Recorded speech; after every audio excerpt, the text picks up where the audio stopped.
And I truly feel we can't embrace our full authenticity unless we get bold and daring to come to know ourselves. I think that true authenticity happens when you know you. And it's been a huge journey of self-understanding, self-discovery through sobriety that I think has really brought me into my true authentic light. Welcome to the Unconditionally Worthy Podcast.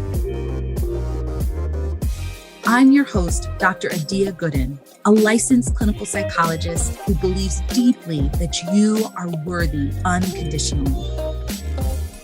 Hello, and welcome to another episode of the Unconditionally Worthy Podcast.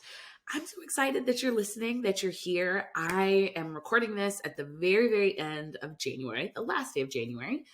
So you're probably listening to it a little bit a few months later, but I've just come back from an amazing summit called the ROI Summit in Puerto Rico, and it was re-energizing, invigorating, inspiring, empowering. And so I got so much out of that summit, and I'm really excited to sort of be bringing that energy back with me. And I also got some sunshine, which is good because y'all, if you've been listening for a while, you know I'm a Cali girl at heart, and I need the sun, and it's in the middle of Chicago winter, and it is very cold. So anyway, I am feeling energized and reinvigorated and just really good. And then I just recorded an episode of the podcast with Cassandra Worthy, who's our guest for this episode. And she's incredible. She has such dynamic energy. It just radiates off of her through, over miles through my computer screen. And so this was an awesome conversation. It was another one of those conversations where we are in different worlds, right? Like she is a chemical engineer by training, but she has sort of created this program, this framework of change enthusiasm. And she's built a multi-million-dollar company, consulting company, seeking company, where she goes into companies and helps them with change. And her insights are valuable not only for companies, but also for us as individuals. And it was so cool and exciting to talk with her and see where there's alignment and parallels between what I talk about and what she talks about. So it is an incredible episode. If you're looking for some energy and some inspiration and a new way of thinking about how do you manage your own energy in your own life, this is going to give you so many gems. And also she has such a model for transitioning out of, a 9-to-5, a very successful corporate career into something that felt even more powerful and expansive and creative for her and building this, multi-million-dollar company. So let's get into the show. Okay, I am so excited to welcome Cassandra Worthy to the podcast. Cassandra Worthy is the leading expert in change enthusiasm. She is lighting the world on fire with her refreshingly unique take on not just managing, but growing through change. Through her consulting firm, Change Enthusiasm Global, she has shared this revolutionary approach for not only embracing change, but using it to propel you to heights you never imagined with thousands all over the world.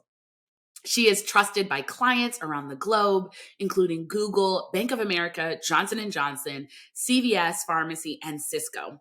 After spending nearly 15 years working as an executive with both Procter & Gamble and Berkshire Hathaway, thriving through some of the biggest acquisitions ever recorded in the consumer packaged goods industry, Cassandra decided to cultivate the mindset and tools she had practiced to grow through these disruptions in a way that inspires, invigorates, and motivates others to grow through their change challenges. Welcome to the podcast, Cassandra. I am so excited to have you here.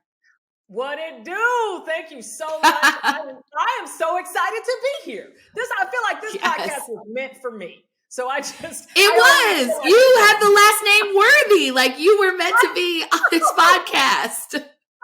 I love it. Where you been all my life? I love it. Well, I'd love to kind of start our conversation where I start all my conversations with guests, which is by asking you to share about your own self-worth journey. Sure. Yeah, absolutely. So I have always had an insatiable curiosity. I have always been a very curious person, that child asking all the questions, the what, the wheres, the what fors. Even if I wasn't voicing them, I was always thinking them. And then I feel that the disciplines of science and math kind of found me because they armed me with these tools to answer all these questions and the mysteries of life. And so I ended up getting into chemical engineering. I studied chemical engineering at Georgia Tech. Interesting. And just loved it because it helped me, Wow. solve really complex problems. That's what you learn in an engineering degree. You learn how to solve problems, how to think. And so I ended up taking that degree into the consumer packaged goods industry. And I spent 12 years at Procter & Gamble doing really cool stuff. I mean, I'll geek out just for a minute on you, but I really enjoyed like shampoo formulation, shampoo scale up, doing blades and razors technology, battery innovation, and it also let me travel the world. So I got to experience a lot of different cultures, a lot of technologies, and again, solving problems. And then I spent about 3.5-4 years at Berkshire as a part of the Duracell business because Duracell got acquired by Berkshire. It was once a part of Procter & Gamble. But then those last several years working in corporate, probably the biggest part of my journey and what I call a pivot point for me is when I chose sobriety. It's when I chose to say yes to my alcoholism. And when I stepped into sobriety and no longer numbing emotions, no longer living in a haze and a fog, I was able to hear that intuition that I had been hearing for many, many years, that there's something bigger, there's something better that I should be able to share my gifts and talents with the world to make it a better place. And that intuition just got louder and louder and louder, not numbed out by drugs or alcohol. And so I started following curiosity. What could that be? I got to listen to this whisper, this voice. And eventually I found myself on a stage talking about something that I actually cared about, that I was very passionate about, and change enthusiasm. And I ended up sunsetting my corporate career in 2019. And I've been off to the races ever since, bringing change enthusiasm to the world through my consulting company. Yeah. You gave me chills, right? Like when you said, like, I decided to choose sobriety, and that opened up your ability to really listen to your intuition, your internal wisdom, your gut. And I think that's so powerful for a number of reasons. One is you clearly had a successful career before that, right? Like you clearly, right? Like were a whiz, a science whiz. Like not many people say, oh, I loved chemical engineering, right? But you, right? Like that's not a common thing, but for you to succeed, right? You succeeded in that. You had this successful career, and then you still recognize that you were not listening to a part of yourself that could take you to even greater heights, right? And that the alcohol for you, or the substance use, was what was kind of like covering over, numbing. And I think so many people do that, right? So many people sort of numb or dull their internal voice because it's inconvenient. Give up this 6-figure salary, give up this security, give up this W-2, give up this relationship, like whatever it is, right? Like it's scary, it's inconvenient. So you better dull it. Maybe it's shopping, maybe it's eating, maybe it's substance use, maybe it's overexercise, right? Like there's a lot of ways that we can sort of tune out or disconnect from this truth.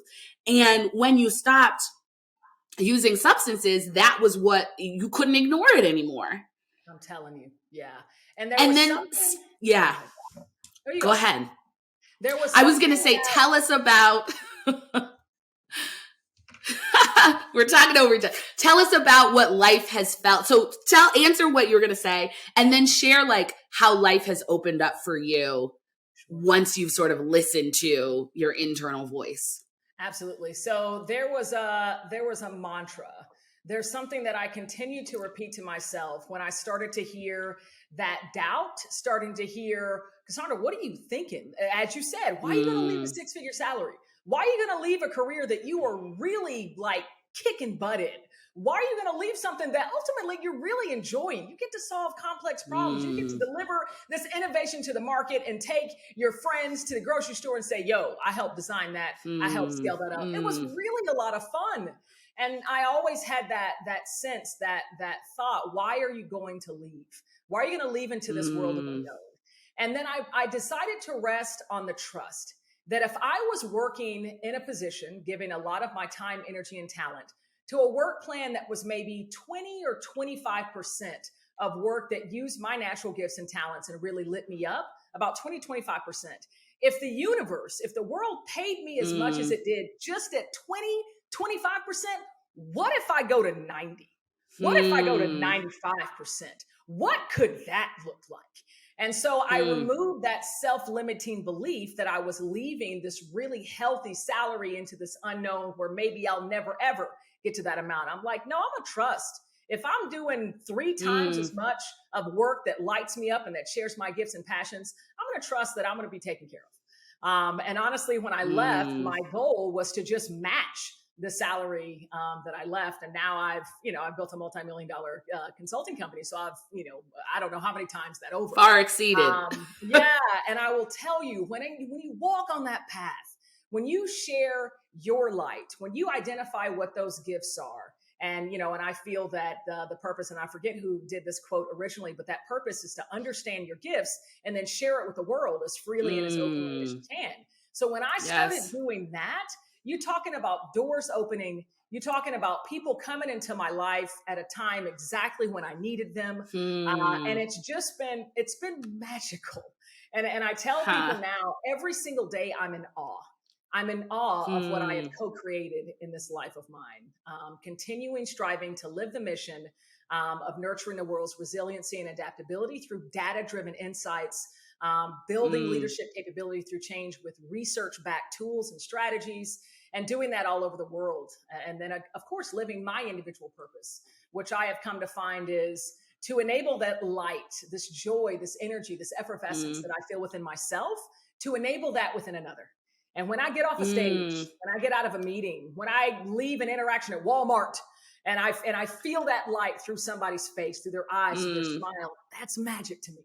That is a magic moment, and that's what I feel is my true purpose here in life. So yeah, it's been incredible journey. So inspiring. And it radiates from you. Your energy radiates, and most people are listening to this, just so you all know, we also put these videos on YouTube so you could see what Cassandra looks like, or you can look her up, but you have a very unique, cool style. And so I think that also, it seems like you come into the world as fully yourself, right? You're going into these corporations, I do, but I will tell you that has been a journey. That has really been a journey.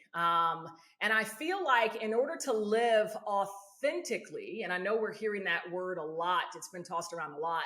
It's something that's very important to me. And for me, I see authenticity as fluid. I see it as it grows, it changes as you grow.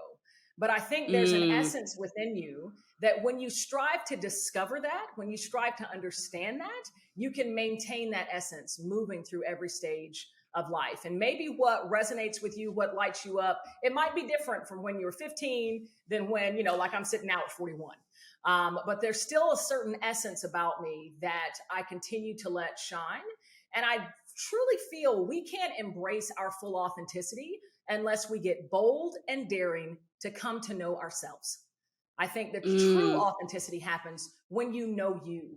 And it's been a huge journey of self-understanding, self-discovery through sobriety that I think has really brought me into my true authentic light. And I'm so happy to share that with the world. And I think it's been one of the key drivers, the engines of growth for my speaking business and for the consulting company. Yeah, it comes from the inside out, right? Like we have to be authentic with ourselves, know ourselves deeply in order to share that with the world. And I also like what you're saying about it evolving over time, right? There may be some ways you want to express yourself, some things that you enjoy or want to do when you're in one phase or stage of life that change and transition. And that doesn't necessarily mean that you were being inauthentic. It just means you're an evolving human. And as long as you're breathing, you're probably evolving. Yeah, totally. And again, if y'all go watch the YouTube or watch wherever it's posted on video, check out Dr. 80 as well, because I see you and I see what looks like a beautiful, authentic spirit as well. So I always like to ask people, and I'm going to get selfish right quick. Y'all please excuse me. But how would you define authenticity? It's just because we're hearing it so often. And so I'm curious for people that I meet, what is your definition? How do you think of it? I love that question. I think of like one of the words that comes to mind is like alignment, right? So sort of feeling aligned with kind of the inside and the outside feeling in alignment, right? So being like what you feel inside, mirroring sort of what you express outside. And now, certainly, right? Like we are not always going to express exactly what we feel on the inside because sometimes it's not appropriate, right? Like sometimes it's not the right place. But, if you like a small example might be if you're feeling really unhappy and then somebody asks you how you are and you're like, I'm fine, I'm great, I'm good, right? Like that's not an alignment, right? Like, you know what I mean? And that doesn't mean you tell every random person like I'm having an awful day and things suck and whatever, but it may mean that you're like, I'm okay, like I'm, there's some stuff, I'm not getting into it, but I'm okay, right? So there's a sense of like things on the inside are aligned with the outside. And I also agree with you that it's an inner knowing, right? Like knowing truly what is it that you feel that you want, because if you don't know what's going on internally, you can't align externally. And I think often we're so external focused. What do people want from me to make me feel accepted, worthy, loved? And then I will just then sort of do that. I will act that, I will play the part instead of what do I need in this moment? What do I want from me in this moment? What do I need to kind of show up in the best way? And then how do I do that? And know that some people will honor that and support that. Some people are not going to like it, but that's okay because my worth is not dependent on every single person liking what I do, because every single person will never like what you do. Yes. You were taking me to school right now. And you're making me realize something that I've actually never really embraced until this very moment. And that's the fact that in the practice of change enthusiasm, I think that it invites your authenticity. So just real quick, break it down what change enthusiasm is. It's please. It's a growth mindset. And I've leveraged my very pragmatic engineering mind to create a stepped process to actually experience and allow growth when you're going through your toughest change challenges. 3 steps. I call them the signal, the opportunity, and the choice. The signal are these really difficult emotions. Like when you said, when you're having a tough day, when you're feeling frustration, when you're feeling anxiety or fear, those difficult emotions, don't suppress, don't ignore them, because they're gifts. They're a natural inheritance of our species. And in the practice of change enthusiasm, they signal us into our greatest moments of opportunity to learn, to grow, to connect, to evolve. And then once we're in that opportunity, understanding what are my options in this moment, as I'm feeling this energy, what can I choose in this moment to be better, to learn, to grow, to learn about myself, to learn about someone around me. And then the third step, the choice. What can I choose from those options to show up, to navigate, to move forward? And sometimes that choice looks like, you know what? I need to take a day. I need to take a day for myself. I need to refill my tank. And that's what I need to do to choose me. Sometimes that choice is, you know what? I'm going to step into this uncomfortable conversation. I'm going to strive to find understanding and create an authentic connection with one of my coworkers. But by practicing this mindset, having that awareness of those difficult emotions, and then creating, really rewiring your pathways, the synapses in your brain, you're actually going to be more and more resilient. Because when the change hits, difficult emotions come. Ooh, I'm in a moment of opportunity. I feel it because the hair is standing up on the back of my neck. My mouth has gone dry and my feet keep tapping. I know I'm feeling the emotion. That means I'm in an opportunity. What am I going to do? It is my choice. How do I show up? How do I lead? How I navigate? How do I inspire? And I realize in your words, when you're in touch with that inner, when you're in touch with that emotional energy, that's also your authentic essence. Right? That's your authentic self, and you're allowing that. You're listening to that, using that as guideposts, and then sitting in that opportunity and choosing how you move forward. So I love that, and I'm going to use it. So yes, your definition. Well, I love that, and I love you breaking down change enthusiasm, because it does feel like there's so many parallels between the work that you do and some of what I teach as well, because the way I sort of conceptualize it as, in the brain of a psychologist is, when you accept and allow your emotions, as you're saying, you lower reactivity, because so often we're trying to suppress our emotions. Our amygdala, right? Like our emotional brain is activated. It's like fight, flight, freeze, right? Like, what are we doing here? And when we try to suppress that, we either end up reacting in a way that is not intentional or thoughtful or in line with our values, or we suppress it and we bottle it in our bodies, right? And we get sick, or I'm sure organizationally, the organization gets sick because there's not an acknowledgement that it's a tough time. People are upset, right? Like, so you get some sickness in your body, in your physical body, in your organizational body. And then I also love the treating emotions and the challenging situation not as a problem, but as an opportunity. Yes, it doesn't feel good, but can you listen to the wisdom within the emotional experience or the challenging experience? And then can you reconnect with your values, to what's important, and then make a conscious, intentional choice about what you want to do, how you want to move forward, how you want to address that? Yes. Listen, I love that we've connected. I love that I'm having this conversation and sharing with your listeners, but we got to stay connected.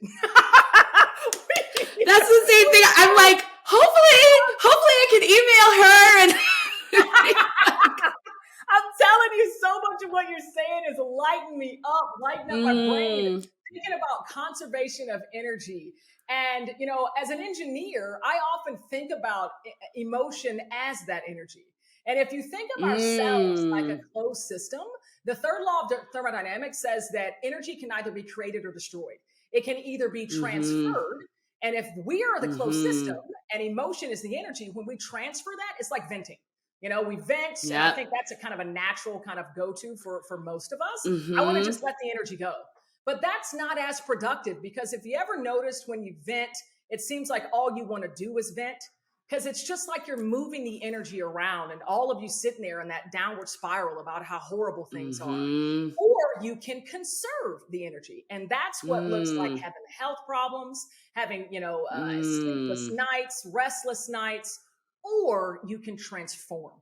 You can transform that energy. And that's the promise of change enthusiasm. When you feel that signal emotion, it is your choice to take action to begin transforming that emotional energy. Transforming anxiety into anticipation, transforming fear into hope. And the more that you can, rewire that brain, practice this mindset, you'll spend more time in what I call growth sustaining emotions of change, one of which is enthusiasm. You'll spend more time there than in those signal emotions, paralyzed, thinking that this is the worst, and then continuing to move into that downward spiral. But it's in that transformation that we all have the power to do that really change enthusiasm sings. And I just feel I'd be remiss if I didn't make mention of that, because when I tell people that I teach change enthusiasm, and of course I'm very upbeat, I'm very optimistic, glass half full kind of person. And, they're like, come on, Cassandra, I don't need to hear all this enthusiasm. I'm struggling right now. But you have to let them know, no, it's not just about positive, just blind or toxic positivity. It's about recognizing the very real emotions of change, and then understanding, how do you use that energy? How do you see that energy as a gift? How do you trust it's there to serve you? Then how do you transform it? Transform it to move you forward, to fuel you forward, as opposed to propelling you back. Yeah. I love that. I mean, it's just so many parts. One, the fact that you're sort of putting it into this scientific, framework around energy, right? Like what we know about energy. So, because then people can't argue against it, right? Like often when I'm talking to people about like, accept your emotions and allow yourself to feel them, they're like, waste of time. What's that going to do? Right. But when you're like, hey, this is a law of thermodynamics, right? Like this is, you cannot argue against this. Right? You got a choice. How do you want to deal with this energy? I love that. And I think it's also helpful because it makes emotions more neutral. They're information, right? Like this is how the energy is manifesting in this moment. What do you want to do with it? Where have you been? We're kindred spirits. I'm telling you. So often I say that we do ourselves a disservice when we claim emotion to be negative or positive. Emotion just is. I don't think there's this binary. Yes, some emotions are much more difficult to hold. Some emotions are much more difficult to understand what to do with, and they impact our bodies in different ways. But that energy just is. What do you do with it? How do you use it? How do you allow yourself to use that energy as opposed to that energy using you? And so I love that the idea of emotion being neutral, and it's up to us to put meaning on it. It's up to us to put our lens, our perspective, our, how we perceive that emotion. That's our choice. Yeah, I love exactly. Love it. Right. And what the challenge that happens, I think, especially from, in a psychological sense, is when people start like holding on, doing the conservation, holding on and identifying with the negative emotion. I'm a sad person. I'm an anxious person. I'm a this type of person, because what that does is it says, I don't have a choice. Yeah. Right? Like, I have no choice. I can't choose anymore. This energy has come to me. There's nothing I can do about it. And that's who I am. So I'm sitting here and I'm just going to conserve, and maybe vent sometimes, like, push it off a little bit, but there's nothing else I can choose to do. And this doesn't mean that you're not, as Cassandra saying, you may have hard days, you may have challenging times, but if you can treat the emotions, the energy as more neutral, and believe that you always have a choice, right? Like, you can always choose something different. That is when that's when we tap into our power, right? Because when we feel like there's nothing we can do, then we feel disempowered. When we feel like we're the effects of this energy, it's happening to us, then we're stuck, right? And I imagine that certainly happens with organizations, right? Like, we have to lay off these people. I mean, I was just listening to an article this morning about all the layoffs, right? And I'm sure there's a lot of like companies, people who are staying at the company, people who have been laid off, who are now in this space of feeling a lot of emotions and being faced with this change, some expected, some unexpected, some scary, some, right? Like, and so we can identify with it, or we can say, okay, how is this an opportunity? And I'd love to hear like how you might coach people through this as they are sort of navigating a challenging change. Yeah, for sure. First off, strive to practice change enthusiasm as best you can. And I'd say one of the very first really important ingredients in the practice of this is grace, is granting yourself grace. Whether you're in a laid off, you just got laid off, whether you're having to lay employees off as a leader, whether you're remaining in a company where so many of your colleagues, your friends were just let go, and yet you remain. So maybe you're feeling some of that survivor's guilt. If you're feeling it, trust and know that's okay. And you're not alone. And grant yourself that grace to be with those emotions, to let them be with you. And if that means you need to take a day, if you need to take a beat, then do so. Give yourself that grace. And then the other ingredient that's really probably one of the most critical to get yourself from the signal, from just, having the embodiment of so many of those difficult emotions and moving into the opportunity, seeing how you can have these changes work for you instead of against you, is trust. Trusting that if this is happening, it's happening for a reason. There is something here for you to help you learn, to help you grow, to help you evolve. And I don't know if that means learning more about yourself, your likes, your dislikes, learning about your company, learning about the organization, your peers, the industry, maybe thinking about some other way that you can contribute to the world. This is the opportunity, and you need to use that ingredient of trust. It's so important, because when we begin to trust that there's something good in store, that there's opportunity, there's a chance for progress in this moment, you begin transforming that emotional energy into hope. And hope is a growth sustaining emotion. Hope moves us forward. Hope helps us put that one foot over the other. Hope can do that. And so when you can find that trust, you can find that glimmer of hope to move you through the day. So I would say grace, trust, and then the final ingredient, the one that I hate, is patience. Patience, because it all ain't gonna happen at once. Something is hurling to you, but it might not come tomorrow. So you have to have that patience and rest in that trust. But yeah, I feel like the world, it just continues to evolve at an increasingly rapid pace. And it demands of us to see where the opportunity lies in all this change, because it's not going away. If anything, it's becoming more prevalent. I think that's what we've learned through the pandemic and over these past several years. Yeah, I love that so much. And I came back to what you started us with, which is talking about how curious you are, right? And some of it is, can you practice curiosity about how this challenging experience could be for you?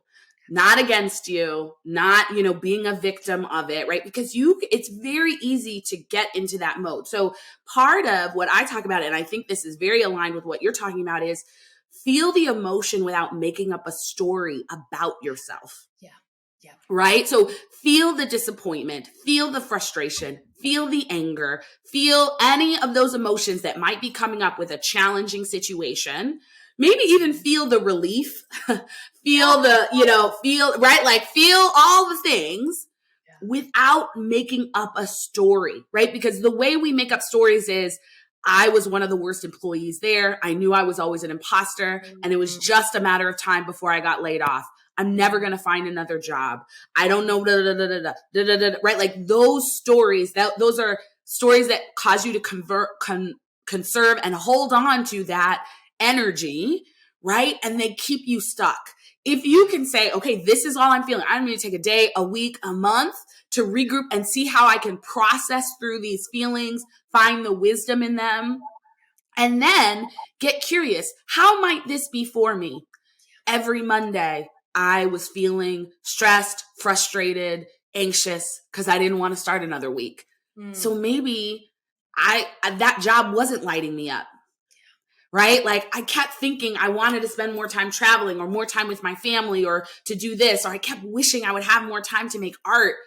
Maybe this is my opportunity, right? Like, can you get curious about the opportunity as you talk about, Cassandra, like the opportunity for a choice, right? Because that is the space of empowerment. And it doesn't mean the emotions go away right away, but then you start to get like, wow, like what if I use some of this severance time to like make that music I've been saying I wanted to make? And what if that lights me up? And part of what people talk about in terms of the like spiritual manifesting abundance world is when you are in a higher vibration energy, you attract higher vibration, right? Like you attract high vibe things, right? And so the more you can get in that hopeful space, as you're talking about, the more you're going to attract opportunities, attract the right things, and get those opportunities.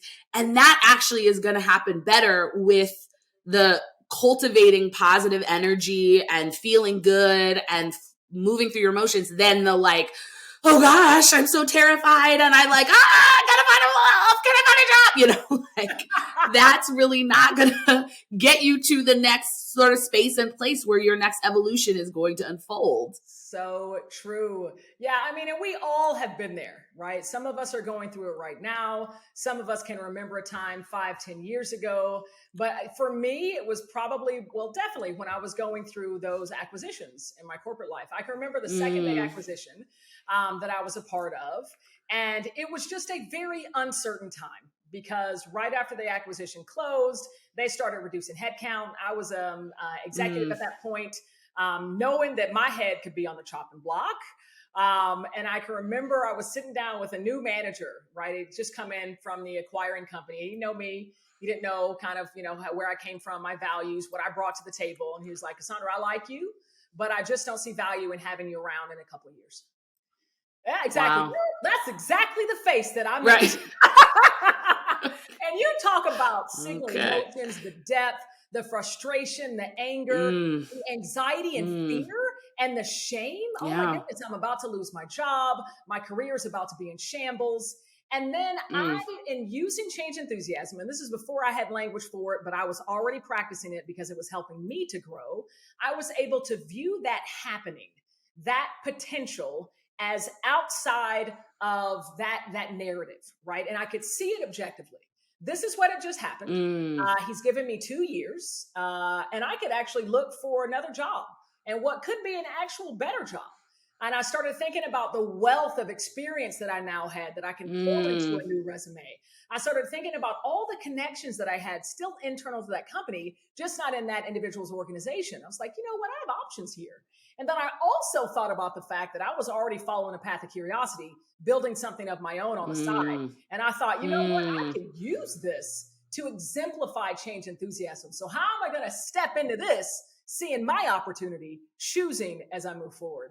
And so I'm so grateful to that individual, because not only did it give me the opportunity to strengthen my resilience muscle, to practice change enthusiasm, I ended up getting myself a different job in 4 months, still in that company, one that I cared more about, that I think better aligned with my purpose and my natural talents and gifts. And I was able to create something that was going to help me convey change enthusiasm to the world. And so I'm so grateful that it happened. And I trust now that it happened for that reason. And so as best you can, put that trust in there. This is happening for a reason. See it as a thing, this objective thing, and that curiosity. How am I going to have this work for me and not against me? This is not happening to me. It's happening for me. And I'm about to figure out how. Yeah. I love that. And one of the things that I love about what you just shared is that you did not make your career about proving that man wrong. Yeah. Because so many people get a chip on their shoulder because somebody underestimated them, because somebody didn't see their value, and they say, I'm going to prove you wrong. I'm going to work twice as hard. I'm going to do, and it then becomes not about you and like, what do I want to share with this world? What do I want to do? What lights me up? But about what title, what amount of money, what ABC, XYZ is going to make him feel bad or silly or whatever for firing me and telling me that. So we kind of get, again, it's like suddenly that person is the holder of my worthiness, and I better prove to them that I deserve it and they better give it to me, right? And then you can go off on a path. And for some people, that was their first grade teacher, right? And it sucks, right? Because no first grade teacher should ever say to someone, you're not smart enough, but it happens. Yeah. But then the challenge is your whole life becomes about proving that person wrong instead of proving yourself right, or instead of living fully and embodying the world and the life that you want to embody and creating that for yourself. And so I love that you were able to practice curiosity and then still center yourself and center the way you want to live, the way you want to work, what you want to do, not centering someone's opinion, the opinion of someone who really doesn't know you. Yeah. And let me just say, let me not pass myself off as the most enlightened individual ever, because there was a couple days after that conversation where I did sink down in that spiral and wanted to prove that individual wrong. I'm not going to act like I didn't. I really did. But again, bringing in that change enthusiasm, oh my goodness, I'm in this spiral. I'm in this depth of emotion, and I'm going to let this work for me, not against me. And again, I'm going to revisit, know my worth, my value. I know that I can continue to deliver to this business. I'm enjoying delivering to this business, and I got the goods to do that. I know that. So let me work with my network to figure out how I can go and share these talents and this energy, because I know that can move the business forward. And so it took a couple days for me to get to that place. But yeah, it's a powerful place to be. Yeah. And I think, right, we have our days, right? And I think about the fact, we all have our days, right? I think about the fact that when you know that you're worthy, it's easier to practice change enthusiasm, right? I think there's sort of I often think of this sort of like back and forth, right? Like I think there's something about practicing change enthusiasm that supports and affirms people's worthiness. Because it's like, okay, I'm not stuck. Okay, I can choose. Okay, I did navigate that situation, right? Like it sort of reminds people of their truth. And when you're caught up in needing to prove to the world that you're worthy, or feeling like any mistake or anything challenging happening means that you're unworthy, it is so much harder to move through the challenging situations. It's harder to adopt the growth mindset. It's harder to make a choice, because we start, again, making up a story that this is about me and me being wrong and me being unworthy. And so I think that when you have the foundation of self-worth, people often worry, well, if I feel that I'm unconditionally worthy, does that mean I'll never grow and change? And I say, no, it actually is the best foundation for growth and change, because then you're like, okay, that knocked me on my butt, I'm going to get up. Right? Like, it's not, oh, now I'm somebody who's been knocked down and I'm unworthy. And it's like, okay, that hurt. I'm going to dust myself off. I may take a moment, set out a play or two, but then put me back in, coach. Right? Like, that's the energy when your worth is not dependent on everything that's happening in the world. Yes. Drop the mic. Yes. So good. Agree. Completely aligned. Everything you just said. Absolutely. Love it. I love it. I love it. So one of the things you touched on when you were sort of sharing your own story is about how you tapped into what really lights you up, what makes you passionate. And I'd love for you to share a little bit more about this transition you made from corporate to building your own multi-million-dollar business, right? And, what was that like? What helped you to trust in your gifts? How did you follow that? Because I think that's something people are going to be really curious about, what that looked like and how you navigated that change, all of those sorts of things. Sure. Yeah. So again, it started in sobriety because that intuition I had been hearing just got louder and louder. And then it was literally following curiosity, trying to understand, what did that whisper mean? What was it trying to tell me?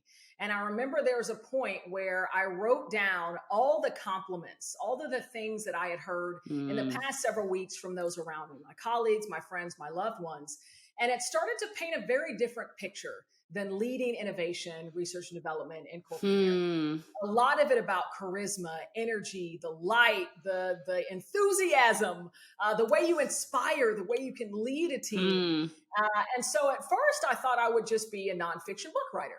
I was going to write a self-help book and invite people a journey on how to find your bliss and how to share that bliss with the world.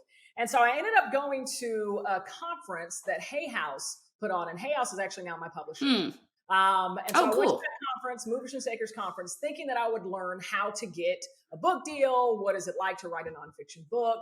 And they also talked about speaking as a part of that conference. And during the event, they had an opportunity for participants to come up and share with them what their passions were, what they wanted to do. I ended up getting selected to go up and talk about what I wanted to bring to the world. And after I wrap up, one of the facilitators said, you need to be on a stage. You need to be on a stage sharing this energy with the world. That's what you need to do. And I had always known that motivational speakers exist, that's a thing. But I don't think I quite embrace the fact that it's actually a profession, that it can be a career.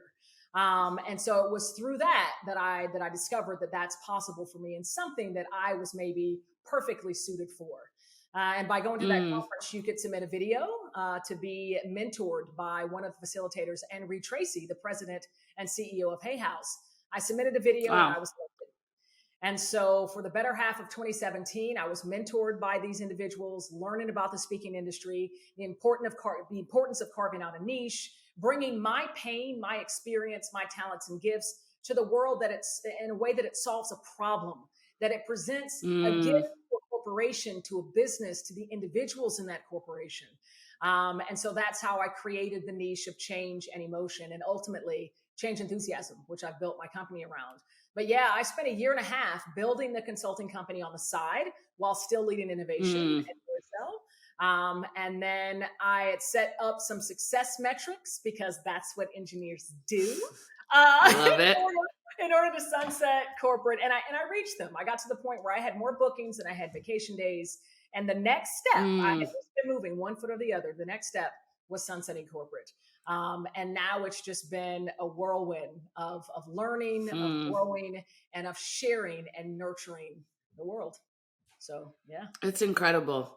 I mean, that's really incredible and powerful. And I hope that it inspires someone to kind of start taking steps on what their dream is. Because I think sometimes it feels like, well, you just got to leave your job if you're going to do right. And it's like, well, no, take one step, take another step, get mentorship. You don't have to know everything right at once. You can learn and grow as you do it. You can evolve. You can sort of trust the process and work through the process. And I think that's such an inspiring way to kind of talk about it. Like you sought mentorship, you had your metrics, you did things at, like you were doing both things and you were tracking, okay, when is the time to leave? And I'm sure it was still a leap of faith, and you had set yourself up very well. So by the time you were leaving, you knew you could sustain or exceed, right, financially and professionally what you had started, at least for a year. I was good for a year. And then after that, we would see what would happen. But I was going to give it all for that year. Yeah. And it worked quite well. It worked very, very well. It's working out. Yes. I love it.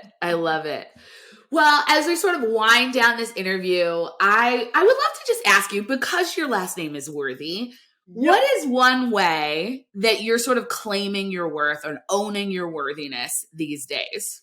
Oh, I do that from the stage.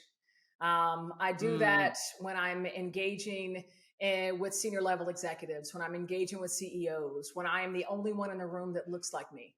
And I step into that room recognizing there's a spotlight on me because I'm the only one who looks like me. And I step into that spotlight and I shine my light right back. And I trust that I'm in that room for a reason. And so I sit very firmly in my worth and in my authenticity and in sharing this light. And I know that I'm meant to be in every room that I'm in. And I share that very openly from the stage, engineer, Black, queer, female. And I have found that there are attendees, so many, that come up to me afterwards. Thank you.